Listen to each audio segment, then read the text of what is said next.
Hello mga Pag-ibig members, mga ka-vlogs. Bibigyan nating linaw. Meron kasi nagtanong sa ating official Facebook page Messenger tungkol sa Pag-ibig Safe Loan. Well, takpan muna natin yung kanyang pangalan for privacy. Ang tanong niya, Sir Daniel, bakit po 1,500 pesos lang ang na-approve na Pag-ibig Safe Loan ko? Akala ko ba 10,000 pesos ito?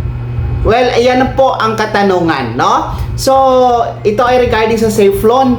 Ang sinasabi kasi ng Pag-ibig Safe Loan, mga ka-vlogs, is hanggang 10,000 pesos, no? Ang maaari nyo pong mahiram. Kaso lang, yung sa kanya, ang naging na-approve or yung net proceed niya is 1,500 pesos lang. Okay, balikan natin yung guidelines sa Pag-ibig Safe Loan. Ang sinasabi doon, hanggang 10,000 pesos or up to 10,000 pesos. Kumbaga mga ka-vlogs, maximum po yung 10,000 pesos. So ibig sabihin, maaring mas mababa pa sa 10,000 pesos ang iyong makukuha, no? Lalong-lalo pa kung merong mga factors na nakakaapekto, no, sa pag-abot ng maximum 10,000 pesos Pag-ibig Safe Loan.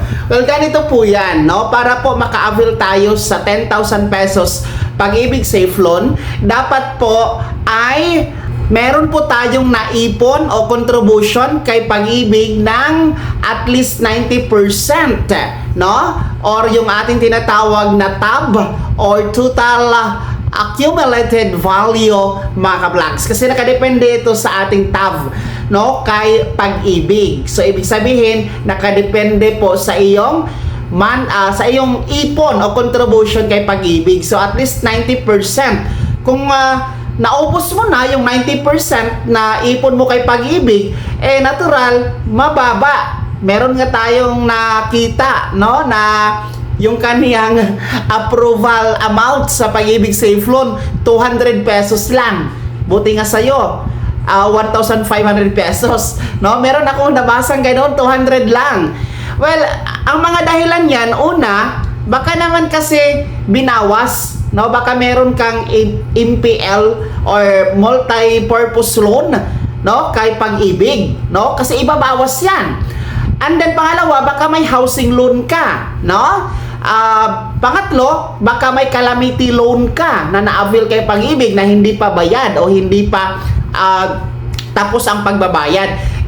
Ibabawas po yan, no?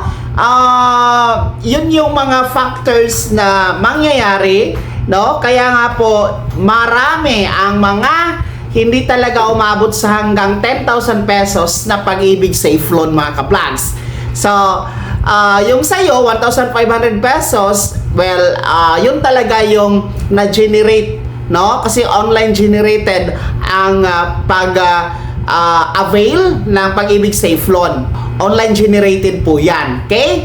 So, well, para po sa iba din na yung mga nagtatanong na hanggang ngayon wala pang update, hindi pa din approve ang kanilang Pag-ibig Safe Loan, processing pa rin. Well, magantay lang kayo kasi isa din po sa tinitingnan is yung mataas ang volume ng mga aplikante dahil hanggang September 8 lang ito, mga ka-vlogs. Kaya mataas ang volume ng mga aplikante. Syempre, kulang din ang tao ng Pag-ibig, naglalag din po ang kanilang system.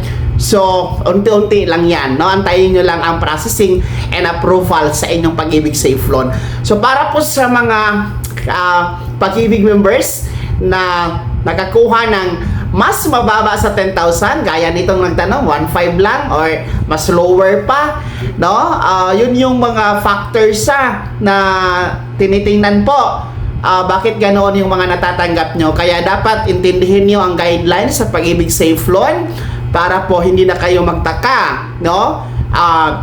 Actually, ang advice natin dyan, kung meron pa kayong MPL or multi-purpose loan, calamity loan, or housing loan kay Pag-ibig, wag muna kayong maghiram sa Pag-ibig Safe Loan. Baka walang makuha sa inyong safe loan, no? Dahil nabawas lahat doon sa inyong utang na hindi pa nabayaran kay Pag-ibig. Okay? So, yun yung ating advice na lang, no? Para hindi doble ang inyong obligasyon kay pag-ibig. Kaya ha, mga ka-vlog, sino sa inyo dito yung mga katulad din po sa nagtanong na konti lang yung halaga na na-approve sa Pag-ibig Safe Loan, no? Meron po ba ibahagi niyo po sa comment section na nasa baba? Maraming salamat sa pagtutok. God bless. Mag-ingat mga ka-vlogs.